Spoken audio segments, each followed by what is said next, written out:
저 뒤에 보니까 우리 이백근 안수 집사님의 아들 이정용 군과 그 아내 함께 예배 참석하셨습니다.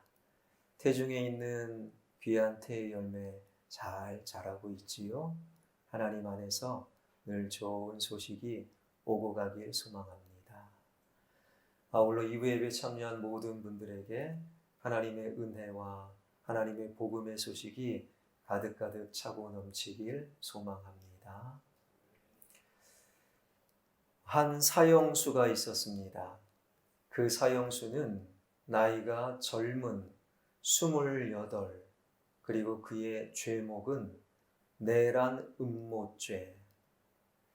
그 사형수가 젊은 나이에 이제는 사형 집행을 당하는 그날에 5분의 시간이 주어진 거예요. 그러니까 5분이 지나면 그 젊은 28살밖에 되지 않은 청년이 인생이 끝나는, 인생의 마침표가 찍혀지는 그런 상황 속에서 마지막 5분을 어떻게 보낼까 나름대로 생각하다 이러한 마음을 먹습니다. 가족들과 친한 친구들, 그들을 생각하며 기리며 2분을 보내자. 그리고 하나님께 감사하고 옆에 있는 사형수들과 작별 인사를 하며 또 2분을 보내자.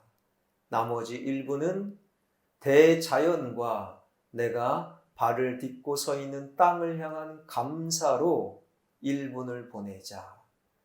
그 마지막 주어진 5분을 그렇게 사용하기로 마음을 먹고 가족들을 생각합니다. 이웃들 그리고 친구들을 생각하다 보니 2분이 훌쩍 지나간 거예요. 이제 그에게 남겨진 시간은 3분밖에 없습니다. 3분이 지나면 마침표로 끝나는 것이지요. 그렇게 아쉽다, 좀 더 살고 싶다라는 회한의 한숨을 토로하는 그 순간에 멈추시오, 황제의 명령입니다. 사형 집행을 중지하시오. 황제의 명령을 가지고 온 황제의 전령에 의하여 그 사형 집행은 중지를 당하게 되지요. 그렇게 젊은 청년은 구사일생으로 살아납니다. 그리고 그렇게 살아난 이후 남겨진 시간들을 그냥 살던 대로 살 수 없었던 것이지요. 매일매일 순간순간 마지막 5분의 그 마음으로 살기를 시작하더니 결국에 그는 죄와 벌, 카라마초프의 형제들이라는 세계 최고의 걸작품을 쓰게 된 톨스토이와 비견되는 세계적인 대문호가 되었으니 바로 그 사람이 도스토예프스키였어요. 도스토예프스키에게 찍힌 사형이라는 마침표는 그것으로 끝난 것이 아니라 그의 삶을 완전히 새롭게 하는 쉼표가 될 수 있었다라는 것이지요. 우리는 오늘 본문에서 정말로 그 인생에 마침표가 찍힌 한 사람을 만나게 되는데 성경은 그 사람의 이름을 나사로였다라고 소개를 하지요. 나사로의 이야기를 담고 있는 오늘 본문은 이렇게 시작이 됩니다. 17절 예수께서 와서 보시니 나사로가 무덤에 있은지 이미 나으리라. 예수님께서 나사로가 사는 베단이라는 도시로 와서 보니 이미 나사로는 죽었어요. 죽는 그날 무덤에 바로 장례를 치르던 그날 그 시대의 풍습에 따라 나사로는 죽은 지 이미 나흘이나 지났다 성경은 증언하고 있지요. 성경에서 요한은 굳이 이미 나흘이다, 4일이다 이 숫자를 굳이 성경에 기록한 이유는 당시 유대인들 그 생각 속에 담겨져 있는 당시 종교적 관념과 연결이 되는 거예요. 당시 유대인들은 사람이 죽으면요, 그 사람의 영혼은 3일 동안, 즉 사흘 동안 그 영혼이 그 사람에게 떠나지 않고 있다가 4일째, 즉 나흘째 되어 그 영혼이 떠난다라는 종교적인 생각을 갖고 있었어요.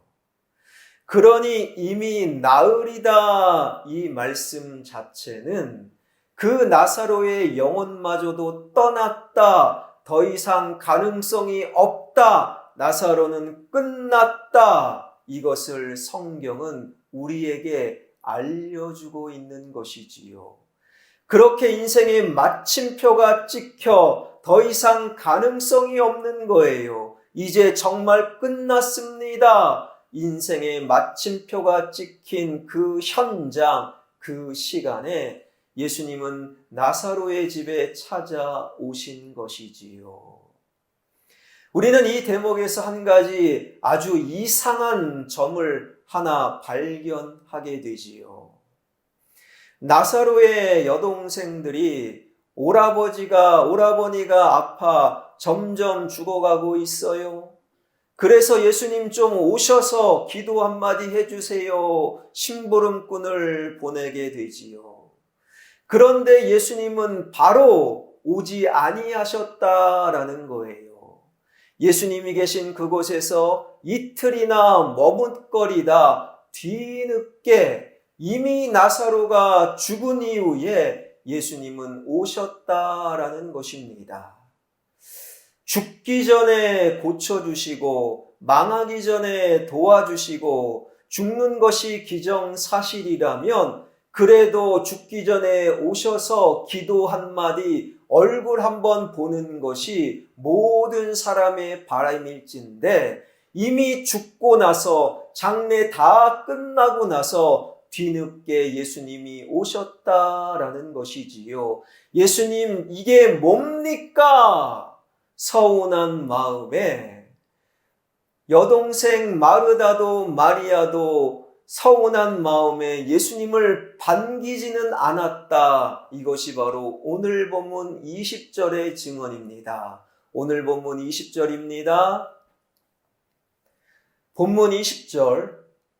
마르다는 예수께서 오신다는 말을 듣고 곧 나가 맞이하되 마리아는 집에 앉았더라. 예수님께서 오셨어요.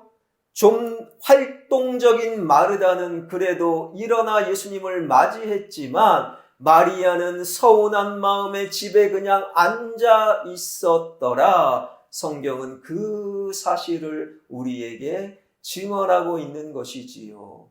물론 성경을 보니 마르다도 맞이했던 마르다 역시 예수님께 서운한 거예요. 예수님께 단단히 삐져 있었습니다. 그 예수님을 만나자마자 그 속내를 이렇게 드러내는데 예수님 왜 이제야 오셨습니까? 왜 이제야 오셨습니까? 예수님이 여기에 계셨다면 오빠 나사로는 죽지 않았을 텐데 왜 이제야 오셨습니까? 우리는 말씀의 흐름을 잠시 멈추고 그 마르다의 속내, 마르다의 한탄, 그 마음을 좀 더 살필 필요가 있어요. 왜 예수님은 뒤늦게 그 베다니 나사로의 집으로 찾아오셨는가? 늦어도 너무 늦게 오신 것 아닙니까? 요한복음 11장 5절, 6절, 7절은 당시의 상황을, 너무 늦게 오신 예수님의 상황을 이렇게 우리에게 알려주고 있습니다. 예수께서 본래 마르다와 그 동생과 나사로를 사랑하시더니 나사로가 병들었다 함을 들으시고 그 계시던 곳에 이틀을 더 유하시고 그 후에 제자들에게 이르시되 유대로 다시 가자 하시니, 성경이 증언하는 바 예수님은 나사로를 분명히 사랑하셨다라고 되어 있어요. 사랑하셨다면 병들었다라는 소식을 듣자마자 한 걸음에 달려가야 됩니다. 이것이 바로 사랑하는 자의 일반적인 태도요, 반응이지요. 그런데 그 소식을 전해 듣고도 예수님은 오히려 그 계시던 곳에 이틀이나 더 머물러 계셨다라는 거예요. 그리고 예수님이 오셨는데 이미 나사로는 죽은 지 나흘이나 지나 버린 것이지요. 이 겉모습 속에 담겨져 있는 예수님의 속뜻이 무엇인가? 요한복음 11장 39절에 그 이야기가 담겨져 있습니다. 예수께서 이르시되 돌을 옮겨 놓으라 하시니 그 죽은 자의 누이 마르다가 이르되 주여 죽은 지가 나흘이 되었음에 벌써 냄새가 나나이다. 17절 말씀과 연결하면 당시 유대인의 장례 풍습은 죽으면 바로 장례를 마치고 무덤에 두는 거예요. 그래서 무덤에 들어간 지 나흘, 나사로는 죽은 지 나흘이나 지났더라. 그 말씀이 이해가 되는 것이지요. 예수님이 뒤늦게 오셨어요. 그러나 그때는 이미 나사로가 죽은 지 나흘이나 지난 때, 바로 여기에 해답이 있는 것입니다. 왜 예수님은 뒤늦게 오실 수밖에 없었는가? 예수님이 지금 계신 곳은 요한복음 10장 40절에 의하면 세례 요한이 처음으로 세례를 주었던 곳, 그곳은 요단 동쪽의 베레아 지방이에요. 예수님이 지금 계신 곳 베레아 지방과 나사로의 집이 있는 베다니는 약 30km의 거리, 그 30km의 거리는 당시 걸어서 하루길 꼬박 걸어가야 하는 길이었다라는 거예요. 그러니까 나사로의 여동생들이 오라버니가 병들었다, 이 소식을 전해주세요. 심부름꾼을 보냅니다. 심부름꾼이 하루를 걸어서 예수님이 계신 곳 베레아에 도착했어요. 예수님은 이틀을 머물렀습니다. 그리고 3일째 또 하루를 걸어서 베다니에 가신 거죠. 그래서 총 4일 나흘이 걸렸고, 이 나흘이라는 것은 예수님이 도착해서 보니 나사로가 죽은 지 나흘이 되었다. 그 나흘과 정확히 일치한다라는 거예요. 여러분, 이 성경의 증언은 무엇을 의미합니까? 나사로의 여동생들이 예수님께 사람을 보낼 때 그때까지는 나사로가 살아 있었어요. 그런데 사람이 예수님께 떠나 하룻길을 가는 동안 그날에 나사로는 이미 죽었다라는 거예요. 핸드폰도 없던 그 시절에 나사로의 죽었다라는 사실을 심부름꾼에게 전할 방도가 없었지요. 심부름꾼은 나사로의 죽음을 몰라요. 그러나 이미 나사로가 죽었다라는 그 사실을 주님께서는 알고 계셨다라는 거예요. 여러분, 성자 하나님 예수 그리스도가 이 땅에서 일어나는 일들 가운데 모르는 일은 아무것도 없어요. 여러분이 지난 밤 여러분 홀로 있는 그 시간에 무엇을 했는지, 무슨 말을 했는지, 어떤 생각을 했는지 우리 주님은 다 알고 계시는 거예요. 심부름꾼은 몰랐습니다. 그러나 이미 나사로는 죽었다라는 사실을 우리 주님은 알고 계셨다라는 거예요. 그래서 주님의 판단은 무엇입니까? 지금 이미 죽은 나사로에게 서둘러 가기보다는 주님의 도움이 절실히 필요한 이곳 베레아에 좀 더 머물러 그들을 도와주자. 이것이 바로 주님의 판단이었다라는 것입니다. 바로 이 대목에서 우리가 첫 번째 우리 마음속에 새겨야 될 우리의 믿음이 발견되는 거예요. 그것이 무엇입니까? 우리 주님이 항상 옳아요. 우리는요, 언제나 틀릴 수 있어요. 우리 주님의 계산과 우리 주님의 생각과 우리 주님의 판단은 항상 정답입니다. 나를 포함한 우리의 생각과 판단은 언제나 틀릴 수 있는 거예요. 왜요? 우리 주님은 다 알고 계시며 우리는 다 알지 못하기 때문이지요. 모든 사람이 나사로의 죽음, 그것은 그야말로 마침표입니다. 끝난 것입니다. 그런데 우리 주님이 끝나지 않았다 말씀하시면 죽음마저도 끝이 아님을 우리는 기억해야 하는 거예요. 우리의 믿음이 무엇입니까? 주님께서는 말씀하십니다. 주님이 정답이다.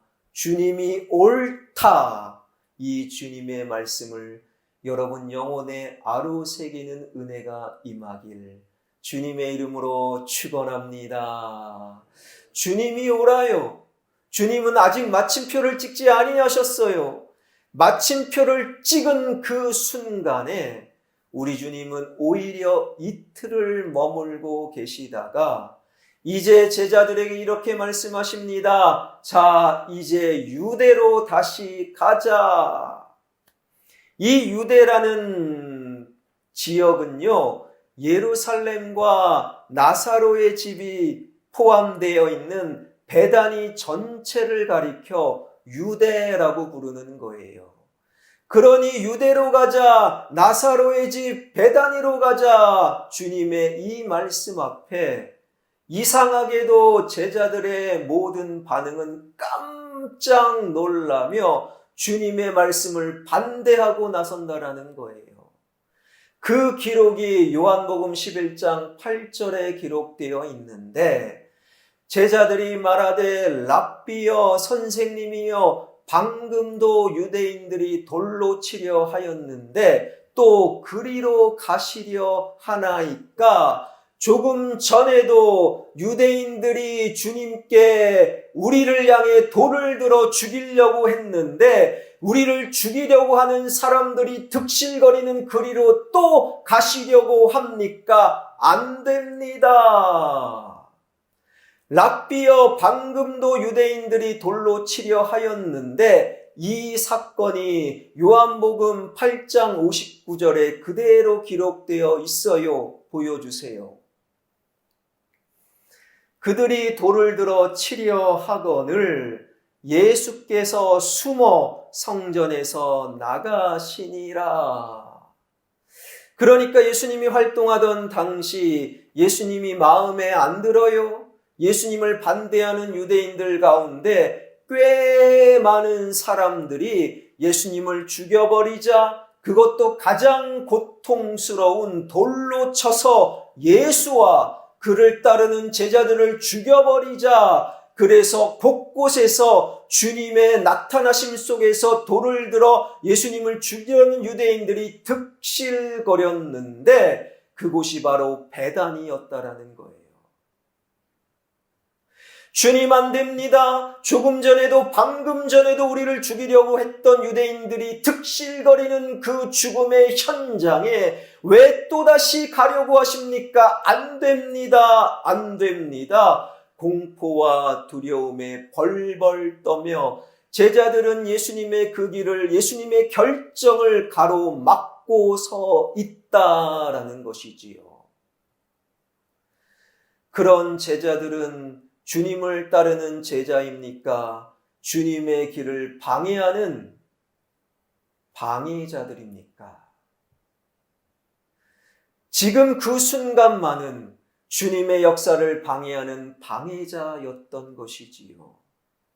그럼에도 제자들의 방해, 제자들의 가로막음을 뚫고 우리 주님은 평안하고 안전한 베레아 지방을 떠나 원수들과 대적들이 죽이려는 자들이 득실거리는 그 베다니 땅으로 오셨다라는 것이지요.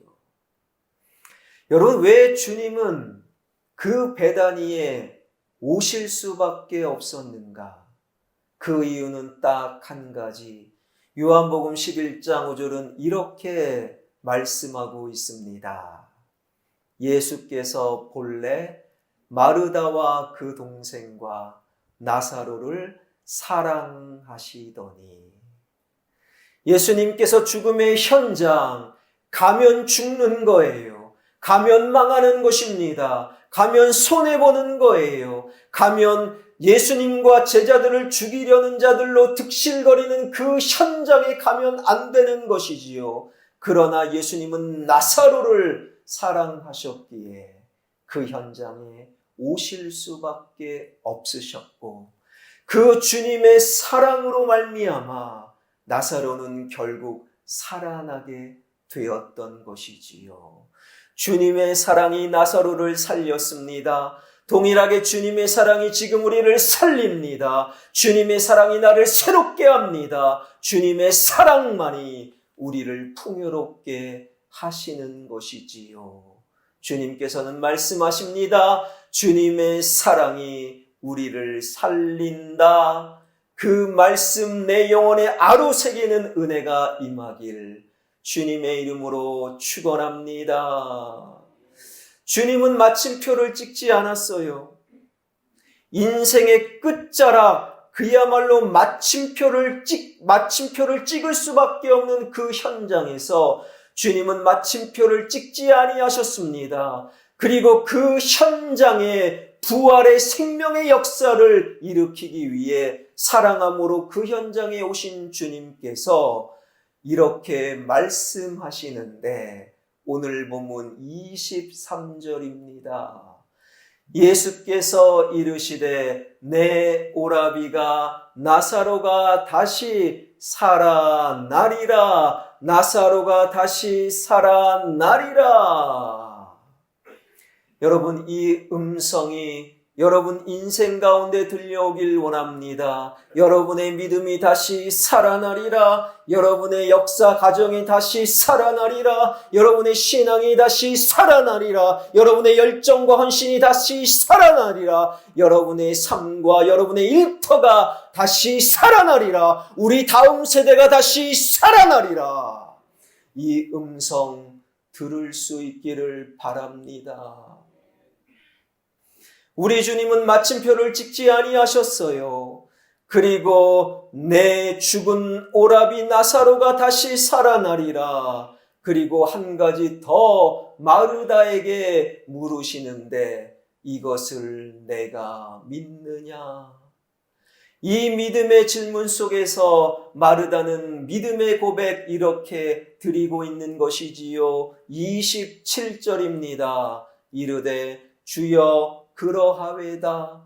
주는 그리스도시요 세상에 오시는 하나님의 아들이신 줄 내가 믿나이다. 주님 믿습니다. 주님 믿습니다. 아멘입니다. 주는 그리스도시요 이 땅에 오신 성자 하나님이신 줄 내가 믿습니다. 주님 안에서의 죽음은 죽음이 아닙니다. 주님은 죽음을 깨트리고 사망 권세를 깨트리고 다시 살릴 수 있는 능력이 주님께 있습니다. 주님 안에서의 눈물은 눈물이 아닙니다. 주님 안에서의 절망은 절망이 아닙니다. 주님 안에서의 실패와 가난은 그것으로 끝나지 않음을 나는 믿습니다. 이 멋진 신앙 고백을 마르다는 주님께 드리고 있는 거예요.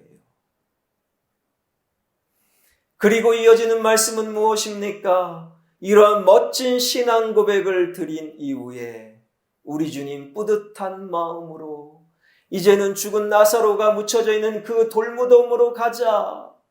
그리고 마르다와 모든 유대인들이 그 뒤를 쫓아 나섭니다.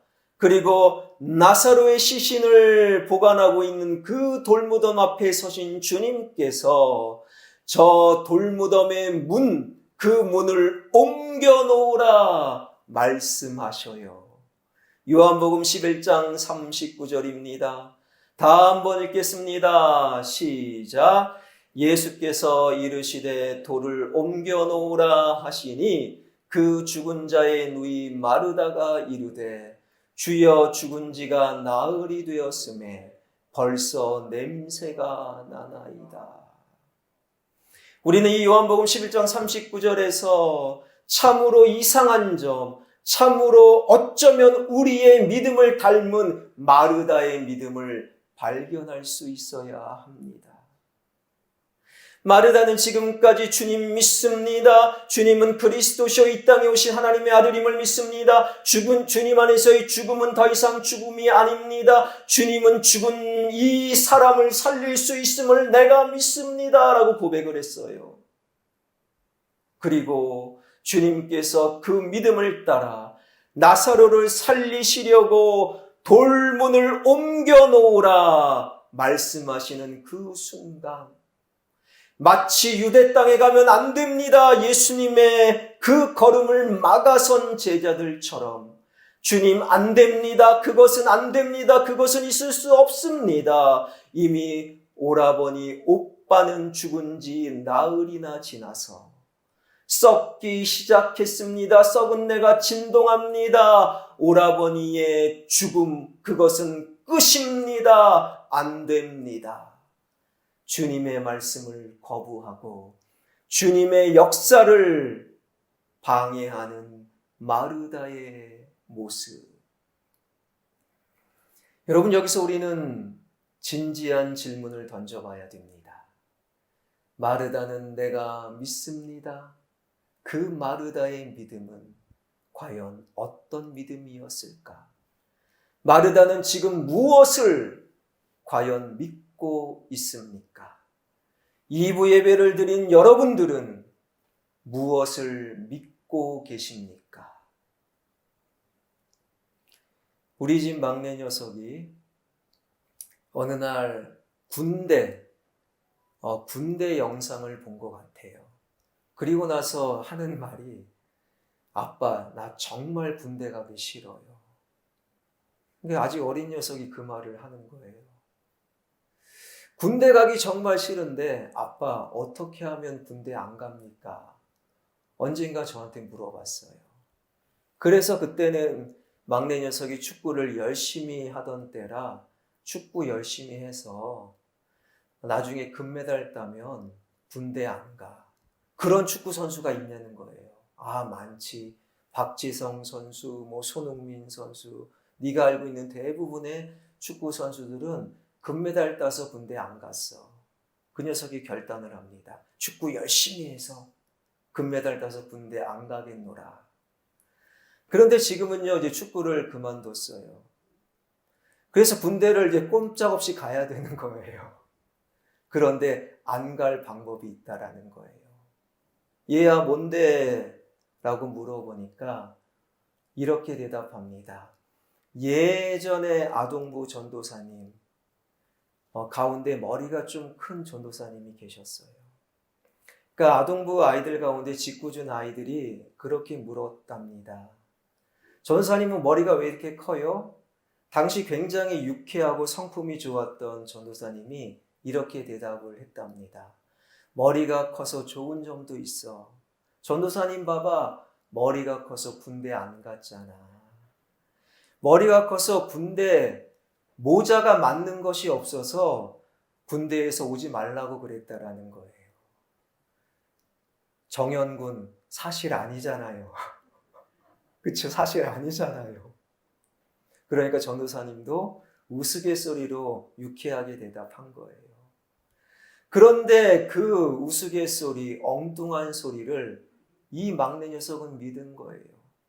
머리가 크면 군대 맞는 모자가 없어서 군대 안 간다. 그리고 엊그제 또 얘기하더라고요. 아빠, 금메달을 딸 수는 없고 이제는 많이 먹을 거야. 아빠, 많이 먹는 거 막지 마세요. 진짜 많이 먹거든요. 많이 먹어서 머리를 이따하게 키워서 장건세 전사님처럼 군대 안 가겠노라고. 우스갯소리입니다. 엉뚱한 소리예요. 그런데 이 아이는 그 엉뚱한 소리를 지금 믿고 있어요. 물론 언젠가는 그것이 엉뚱한 소리였음을, 더 이상 머리는 키울 수 없음을, 머리가 아무리 커도 군대는 간다라는 사실을 깨닫게 되겠지요. 그 어린아이의 황당한 이야기 속에서 저와 우리 성도들의 믿음이 혹시 이러한 믿음이 아닌가 생각해 보았어요. 성경에 기록된 하나님의 분명한 말씀이 있음에도 그것 다 치워버리고 엉뚱하게 들려오는 엉뚱한 소리를 혹시 우리는 믿고 있는 것은 아닌지요? 아니면 하나님의 생각이 아니라 나의 생각, 나의 바램, 나의 욕망, 나의 지식, 나의 경험, 그것을 믿음이라고 착각하며 오늘을 살아가고 있는 것은 아닌지요? 사랑하는 성도 여러분, 하나님 말씀 믿을 수 있기를 바랍니다. 그 하나님께서 이렇게 말씀하시잖아요. 하나님이 정답이다. 주님께서 끝났다고 말하기 전에 아직 끝난 것은 아니다. 주님께서 계산과 생각이 항상 주님께서 옳다. 주님의 옳음을 여러분 믿으시길 바랍니다. 그 주님은 우리를 뜨겁게 사랑하십니다. 그래서 주님을 돌로 쳐 죽이는 사람들이 특실거리는 유대 땅으로 다시금 갈 수 있는 주님의 사랑만이 우리를 살린다라고 말씀하고 계셔요. 지금으로부터 2000년 전 그 주님의 사랑으로 말미암아 이미 죽은 지 그래서 썩은 내가 진동하는 그 나사로의 시신을 향하여 주님은 나사로야 나오너라 그 말씀으로 살려주셨습니다. 동일하게 오늘날 우리를 향해 주님께서 말씀하고 계시는 것이지요. 인생의 죽음과 같은 인생 속에서 눈물 흘리며 답답하고 힘들어하며 절망 가운데 있는 우리를 주님께서 다시 살리신다고 말씀하십니다. 우리의 한숨을 주님을 향한 노래로 바꾸신다고 말씀하십니다. 우리의 좌절과 고통을 하나님을 향한 찬양과 기쁨으로 바꾸신다고 말씀하여 주시고 계십니다. 그 말씀을 진정으로 믿음으로 죽음과 같은 인생의 마침표가 찍혀져 있는 그 순간이 오히려 우리를 새롭게 하는 나만의 쉼표가 되는 그러한 역사를 경험하는 저와 여러분 우리 모두가 되길 주님의 이름으로 축원합니다.